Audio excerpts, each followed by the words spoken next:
नमस्कार, स्वागत है आपका स्टार्टअप की दुनिया का सबसे पसंदीदा शो आवाज एंटरप्रेन्योर पर।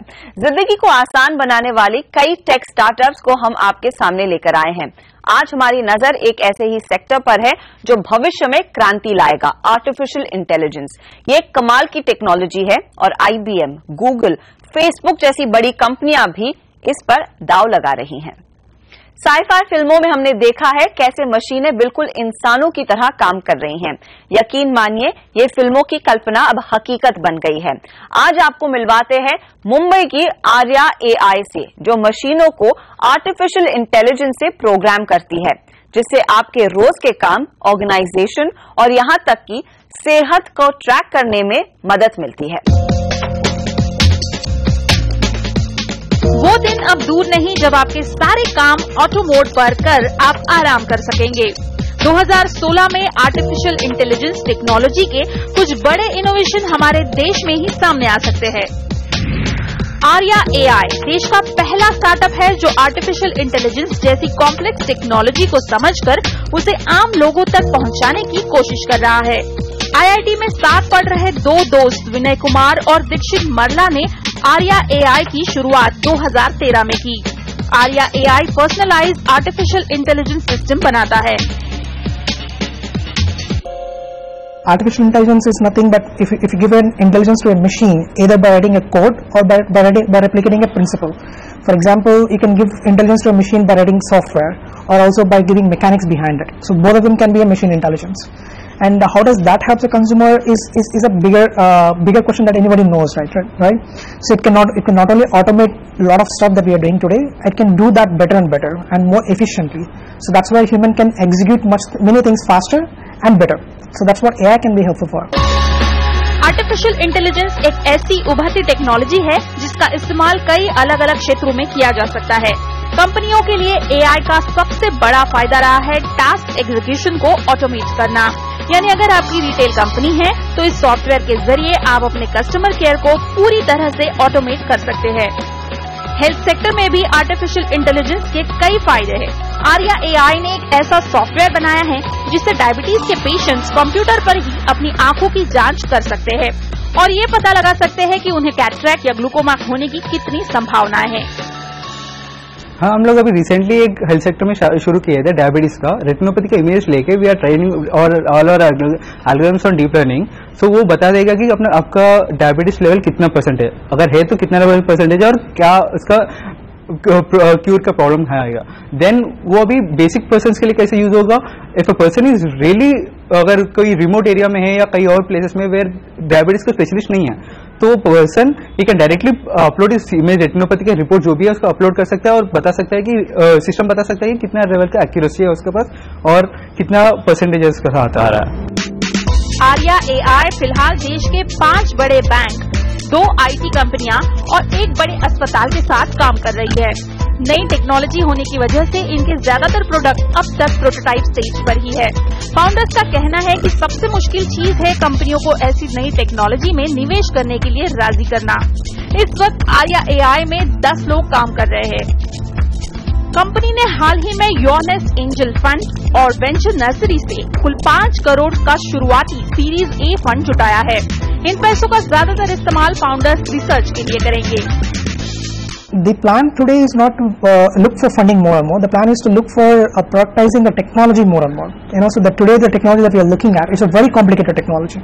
So there are a lot of things to be solved yet. It's still unsolved problem, right? AI itself is a very big unsolved problem. So our aim for next 1 year is to make this productization as simple as possible, so that anyone can able to use it.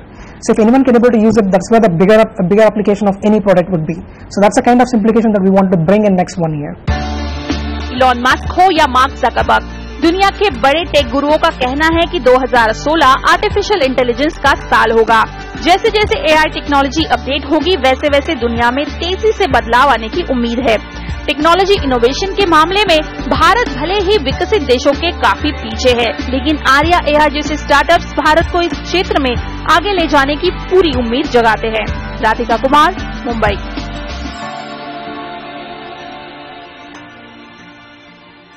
यहाँ लेंगे एक छोटा break और आगे आपको बताएंगे कैसे विलग्रो लेकर आया है एक नया मेंटेरा फंड जो मदद करेगा सोशल एंटरप्रेन्योर्स की।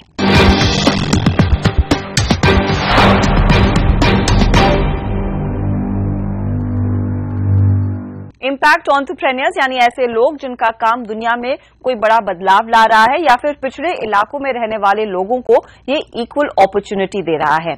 ऐसे लोगों की भारत में कमी नहीं है और इस बिरादरी को और भी बढ़ाने के लिए अब विलग्रो एक नया फंड लेकर आया है, मेंटेरा सोशल इम्पैक्ट फंड। इस पर और जानकारी के लिए हमारे साथ जुड़ गए हैं विलग्रो के प्रेसिडेंट और साथ ही मेंटेरा के को founder PR Ganpati. Mister Ganpati, स्वागत है आपका CNBC आवाज पर। विलग्रो ने एक इनफैक्ट नया एफर्ट लिया है मेंटेरा फंड के साथ, ये कितना अलग होगा विलग्रो जो काम कर रही है उससे? हाँ, विलग्रो तो अभी 15 साल से इस फील्ड में काम करती आ रही है। हम अभी तक एंटरप्रेन्योर्स को करीबन 50 या 60 लाख तक ही पैसा दे पाए थे और उसके साथ उन एंटरप्रेन्योर्स ने पायलट किया, थोड़ा सा प्रोटोटाइप बनाया, अपना मॉडल थोड़ा सा प्रूव किया, मगर उसके बाद उनको फंड करने के लिए 1 करोड़ या 2 करोड़ देने के लिए बहुत ही कम इन्वेस्टर्स हैं इस देश में और उसी कमी को हम ओवरकम करने के लिए हमने ये मेंटेरा सोशल इम्पैक्ट फंड शुरू किया है।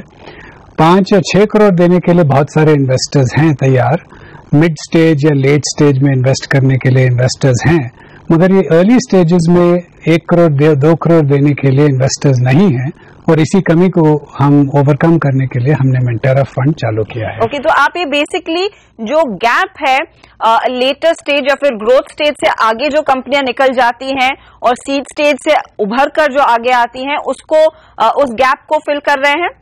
जी हाँ, इसी गैप को हम फिल कर रहे हैं।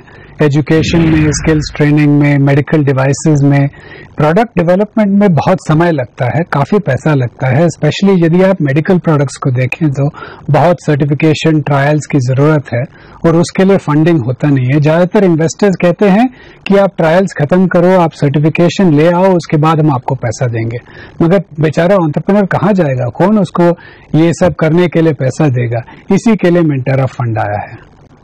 मिस्टर गणपति, अगर आप हमें ये भी बता सके फिर आप कैसे चुनेंगे कि किस एंटरप्रेन्योर को पैसे दिए जाएंगे? क्या ये आपकी एग्जिस्टिंग पाइपलाइन में से ही एंटरप्रेन्योर्स आप ढूंढेंगे जिनको और फंड्स की जरूरत है, या फिर इट्स ओपन टू एवरीवन जिसने भी शायद अपना काम कर लिया है और उनके पास एक राइप बिजनेस है जहां पर आपको लग रहा है पोटेंशियल है उसको फंड करने का, उनके लिए फंड हाजिर होगा? जी हाँ, ये फंड तो सबके लिए ओपन है। हम तो बेस्ट आइडियाज को ही फंड करेंगे, हमारे पोर्टफोलियो से और भी इंक्यूबेटर्स के पोर्टफोलियो से, नहीं तो डायरेक्ट भी। हम 3 चीज देखते हैं, क्या एंटरप्रेन्योर बड़ी प्रॉब्लम सॉल्व करना चाहता है, दूसरी बात एंटरप्रेन्योर पैशनेट है और टीम अच्छा है जो इस प्रॉब्लम को सॉल्व कर रहा है, और तीसरा इसका क्या ट्रैक्शन है, क्या डिफरेंशिएशन है, क्या टेक्नोलॉजी है, क्या तकनीक लाया है उन्होंने और क्या ये तकनीक उस प्रॉब्लम को सॉल्व कर पाएगा, ये हम देखेंगे। ये 3 T's जो हम कहते हैं, what is the trouble, what is the team and what is the technology, इन 3 चीज को देख के हम सेलेक्ट करेंगे। मेंटेरा फंड का इंडिपेंडेंट इन्वेस्टमेंट कमेटी है जिसमें बहुत ही फेमस लोग जैसे विजय महाजन और कमलजीत सिंह हैं, तो इस कारण मेंटेरा फंड अलग से हर आइडिया को देखेगी और अपने मेरिट्स पे चुनेगी। ये विलग्रो के साथ वैसे हम कोऑर्डिनेशन करेंगे मगर एक्सक्लूसिव नहीं है। जी, पिछले साल आपने विलग्रो ने एक इम्पैक्ट फंड लॉन्च किया था और उसमें फोकस था एजुकेशन पर। इसमें आप किन किन फील्ड्स पर फोकस करेंगे जो इनफैक्ट आपने इन्फॉर्मेशन शेयर की है? हेल्थ केयर, एनर्जी, एग्रीकल्चर, यहाँ पर काफी पोटेंशियल दिख रहा है आपको? जी हाँ, और ये फंड एक्चुअली एजुकेशन और स्किल्स में भी इन्वेस्टिंग करेगा। तो ये 4 सेक्टर्स, एजुकेशन, एग्रीकल्चर, हेल्थ और एनर्जी, इन 4 सेक्टर्स में ज्यादा एम्फोसिस देगा। मगर जब भी हमें एक्सेप्शनल एंटरप्रेन्योर बड़ी सोशल प्रॉब्लम के पीछे मिले, हम उनको सपोर्ट जरूर करेंगे। नॉर्मली इस स्पेस से ज्यादा, जैसे आप भी पहले मेंशन कर रहे थे, बड़े निवेशक आसानी से पैसा देते नहीं है, तो आपने क्या देखा है ऑन ग्राउंड इन एंटरप्रेन्योर्स में जो आपको कॉन्फिडेंस दे रहा है कि आप भी इस फंड को रेज कर रहे हैं and you are willing to give them 1 to 3 crores? जी, हम इंडिया में ये सोशल एंटरप्रेन्योरशिप कैच ऑन हो रहा है। अच्छे एंटरप्रेन्योर्स अभी इस फील्ड में आ रहे हैं जिनके पास एक्सपीरियंस है, जिनके पास अच्छे से क्वालिफिकेशंस है, जो जानते हैं इन सोशल प्रॉब्लम्स को कैसे सॉल्व करें। आप यदि 5 या 7 या 10 साल पहले देखें तो पाइपलाइन ऑफ एंटरप्रेन्योर्स इतना अच्छा नहीं था, एंटरप्रेन्योर्स के पास ज्यादा एक्सपीरियंस नहीं था, मगर वो बहुत बदलाव आ रही है। तो इसीलिए इस फंड की टाइमिंग बहुत बढ़िया है। ये हमारे देश में स्टार्टअप का तो बहुत ही पागलपन फैल गया है, अभी सोशल स्टार्टअप्स का पागलपन अभी आने लगा है, तो उससे अच्छी से पाइपलाइन मिलेगी, अच्छे से हम आइडियाज को फंड कर पाएंगे और मेरे तौर से फिर उसके बाद हमारे सोशल प्रॉब्लम्स जो सॉल्व होने चाहिए उन्हें हम सॉल्व कर पाएंगे। इनफैक्ट आपने जो स्टार्टअप के पागलपन की बात की, क्या आप उम्मीद कर रहे थे कि शायद स्टार्टअप पॉलिसी में कोई स्पेशल कैटेगरी सोशल एंटरप्रेन्योर्स के लिए भी तैयार की जाए? हाँ, ये इच्छा थी हमारी। 10,000 करोड़ सरकार ने अभी ईयरमार्क किया है, उसमें से अर्ली स्टेज और अर्ली स्टेज सोशल स्टार्टअप्स के लिए यदि वो सेट असाइड करें कुछ पैसा, बहुत ही अच्छा होगा। दूसरी बात, टैलेंट की बहुत कमी है। यदि गवर्नमेंट ऐसा कुछ स्कीम लाए जिससे कोई आईआईटी या आईआईएम से ग्रेजुएट को अपनी ईएमआई में थोड़ा सी मदद हो, यदि वो सोशल स्टार्टअप्स में जाके काम करे, ऐसे पॉलिसी से इस सेक्टर को बहुत ही बढ़ावा मिलेगा। आप मुझे बताइए, इस फर्स्ट राउंड में आपने कितना रेस किया है, and at the end of the year actual size क्या रहेगा इस फंड का, और हर साल आप कितने एंटरप्रेन्योर्स को फंड करेंगे? हाँ, अभी हमने स्मॉल साइज में स्टार्ट किया है। सो पहले क्लोजिंग में अबाउट 30 to 35 करोड़ हमने क्लोजिंग अचीव किया। ये फंड बिटवीन 40 to 50 करोड़ का फंड होगा। हर साल हम करीबन 5 या 6 एंटरप्रेन्योर्स को फंडिंग देंगे और उसके बाद फॉलो ऑन फंडिंग भी दे पाएंगे। ये 10 साल का फंड है, तो हम बहुत ही पेशेंट इन्वेस्टर रहेंगे। हम एंटरप्रेन्योर्स के साथ बहुत ही डिटेल के साथ हम उनके साथ सपोर्ट देंगे, काम करेंगे। मेंटेरा फंड इसीलिए दिया है नाम, क्योंकि मेंटर, लैंड ऑफ मेंटर्स, मेंटेरा ऐसे बना है। तो हम पैसिव इन्वेस्टर्स नहीं रहेंगे, हम बहुत ही एक्टिवली एंटरप्रेन्योर के साथ उनकी बिजनेस सक्सेस लेने के लिए हम उनके साथ काम करेंगे। क्या आपको लग रहा है इस समय किस तरह का सेटअप या इकोसिस्टम में बदलाव आना चाहिए ताकि ज्यादा से ज्यादा लोग सोचे कि एक सोशल एंटरप्रेन्योर से भी अच्छा पैसा कमाया जा सकता है, एंड ऑफ कोर्स वहां पर एक नोबल कॉज भी है कि आप लोगों की जिंदगी बदल रहे हैं, एक शायद बड़े इनोवेशंस में भी काम कर रहे हैं?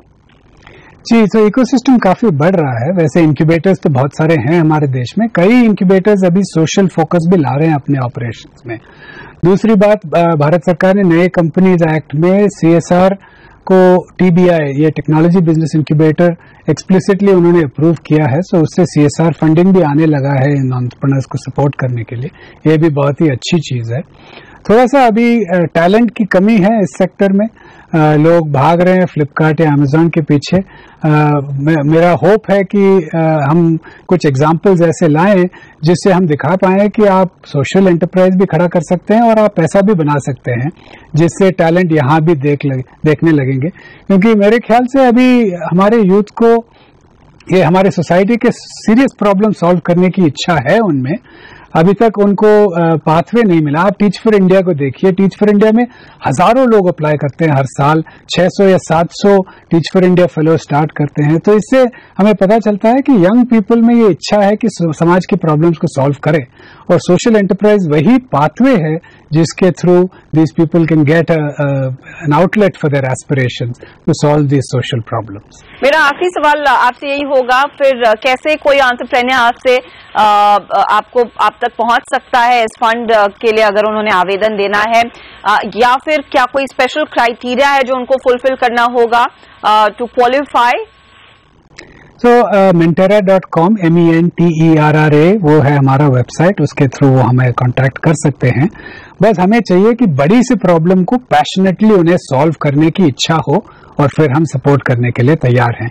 तकनीक तो आ जाएगा, हम उनके साथ डेवलप करेंगे कि प्रॉब्लम कैसा सॉल्व हो, मगर वो दृढ़ निश्चय होना चाहिए उनके दिमाग में, और फिर हम उनको सपोर्ट देंगे।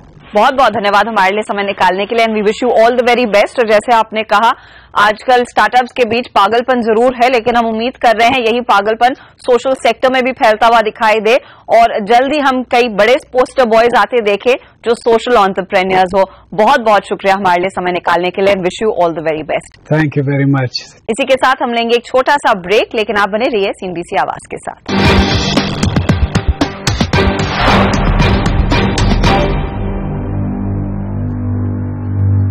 Welcome back. आप देख रहे हैं आवाज एंटरप्रेन्योर CNBC आवाज पर, और अब वक्त हुआ है हमारे एक्सपर्ट की टिप्स जानने का जो आपके बिजनेस को बढ़ाने में मददगार साबित होगी। मेरी सहयोगी कल्पिता पारकर ने इसी पर बात की तनवीर शेख से।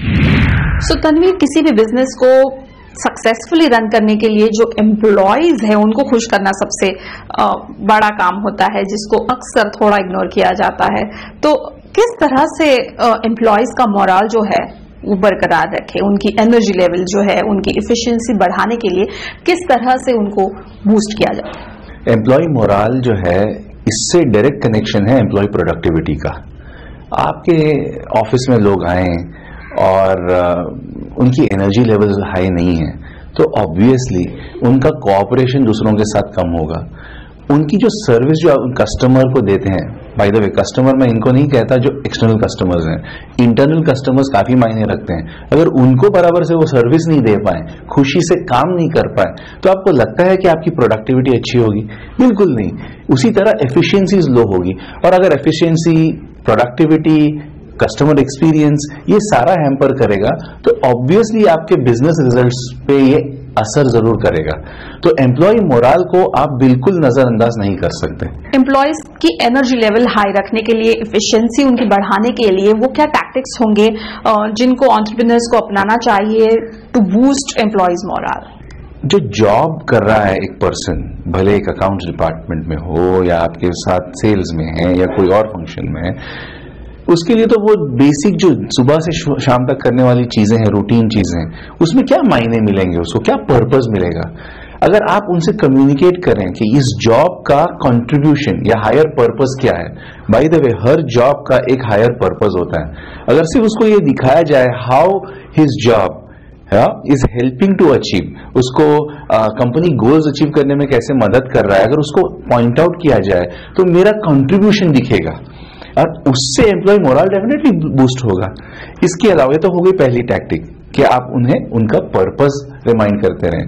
Tactic number 2, celebrate accomplishments. यानी आपका कहना है कि काम को सेलिब्रेट करना चाहिए। सेलिब्रेट अचीवमेंट्स ऑफ टीम्स और अचीवमेंट्स ऑफ इंडिविजुअल्स। मिसाल के तौर पे हम कुछ टारगेट किए थे suppose second third month of the year में, और वो अचीव होता है, तो अक्सर लोग क्या कहते हैं बॉसेस कि हाँ चलो चलो अभी अचीव हो गया, आगे देखो, अभी नेक्स्ट आगे का अगला पड़ाव। वी फॉरगेट ये रूटीन में कि एक रिफ्लेक्ट करते हुए कि क्या अच्छा किए हम, और वहां पर अप्रिसिएशन देना। अक्सर ये डर होता है लोगों को कि अगर मैं ज्यादा अप्रिशिएट करूं तो सर पे नहीं चढ़ जाए, लेकिन appreciation is an important part वहां पर। सही कहा आपने, एम्प्लॉयज को अप्रिशिएट करना वक्त बहुत जरूरी होता है, लेकिन उसकी एक थिन लाइन भी है जिसे आपको मेंटेन करना होगा। लेकिन क्या साथ ही साथ एम्प्लॉयज की पसंद नापसंद का ध्यान रखना भी जरूरी होता है? पसंद नापसंद जॉब में आप ज्यादा फ्लेक्सिबिलिटी नहीं दे सकते लोगों को कि आपने अकाउंट्स डिपार्टमेंट ज्वाइन किया है तो सर मुझे कुछ और काम करना है। हाँ, लेकिन उनकी अगर शौक के प्रोजेक्ट्स हैं विद इन दैट फंक्शन तो आप उन्हें इतनी फ्रीडम दें कि परस्यू करें वो प्रोजेक्ट्स। एक और चीज, आखिरी चीज, हम सब लोग क्यों काम कर रहे हैं? एक कहीं ना कहीं चाह होती है कि give back to society, give back to a larger purpose, leave the place a little better. So अगर एंगेजमेंट बढ़ानी है तो कोई ऐसे कॉजेज लीजिए एज एन ऑर्गेनाइजेशन जब आप सारे लोगों को कुछ टाइम दें, जो जाके ऐसी चीज करें जो सोसाइटी में वापस एक रिस्पॉन्सिबल सिटीजन बनते हुए, रिस्पॉन्सिबल कंपनी बनते हुए वो वापस हम कुछ इन्वेस्ट कर पाए, specially time and efforts, not money. Companies अक्सर बोलती हैं चैरिटी में हम पैसे दे देंगे, बट उसके अलावा अगर कलेक्टिव एफर्ट हो, जैसे कोई एक सैटरडे या कोई संडे के 1-2 घंटे सारे लोग मिलके कोई एक एनवायरनमेंट इश्यू पे काम करें या कुछ गरीब बच्चों को मदद करने वाले काम करें, एक अलग एनर्जी डेवलप होती है। सही कहा आपने, जो सोशल कॉजेज के लिए कुछ न कुछ काम करते रहना, कुछ ऐसे इनिशिएटिव्स लाना जिससे थोड़ी मोनोटनी ब्रेक हो जाए और काम में वो एनर्जी लेवल हाई रह सके। लेकिन एनर्जी लेवल बूस्ट करने के लिए सैलरीज वो काफी इंपॉर्टेंट रोल अदा करती है, तो उस पे कितना फोकस रहना चाहिए? अक्सर लोग बोलते हैं कि लोग पैसों के लिए कंपनी छोड़ते हैं, बट ये अगर कई रिसर्चर्स ने बताया है कि ये नंबर 1 रीजन नहीं है। लोग अपने बॉसेस को छोड़ के जाते हैं, स्पेशली कंपनीज को जब छोड़ते हैं इसलिए क्योंकि उन्हें वो जो चीज काम करने के लिए पैशन चाहिए वो नहीं मिलता, जो करियर दिखता है आगे वो नहीं दिखता, उनको दिख रहा। सो मनी ऑब्वियसली दिखता है ऐसे, बट साल में एक बार मनी कॉन्वर्सेशन होगा, 2 बार, पर उसके बीच में जो इतने महीने हैं, हफ्ते हैं, दिन हैं, मोमेंट्स हैं, इसमें तो एंगेजमेंट लेवल हाई करना होगा ना आपको। आपकी एम्प्लॉयज जो है वो आपके बिजनेस के पहिए है और उनको खुश रखते हुए ही आपको कामयाबी की तरफ बढ़ना होगा, राइट रणवीर? बिल्कुल, you can't make all the people happy all the time, but a collective engagement by doing some conscious thing बहुत जरूरी है।